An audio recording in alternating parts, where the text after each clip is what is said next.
how we learned that our 3-year-old has type 1 diabetes.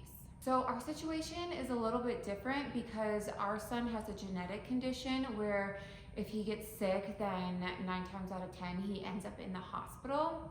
So we got sick and we brought him to the hospital like we always do. And it's just so crazy because his genetic condition is so similar to diabetes in so many ways that every time we bring him to the hospital for his genetic condition, they ask us if he has type 1 diabetes and we say no, and then they rule it out. Well, this time when we brought him to the hospital, they asked us again, and I said, no, you guys ask us that every time. He does not have type 1 diabetes. Well, days and days went by in the ICU and his sugar levels weren't coming down. So they ran several tests on him, one of them being the A1C test, which lets you know what your average blood sugar is for the past 3 months. And his was between 200 and 300.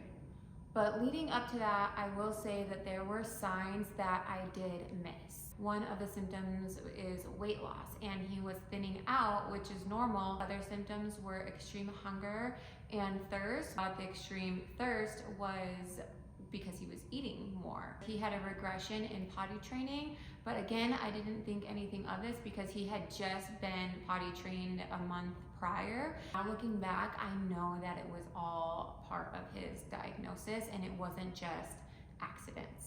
This is why it's so important to be educated on type 1 diabetes because all of these symptoms were happening right in front of my face and I had no idea that they were symptoms of type 1 diabetes. And type 1 is also something that is typically diagnosed in the earlier years of life. So if you're a parent, just please pay attention to these symptoms.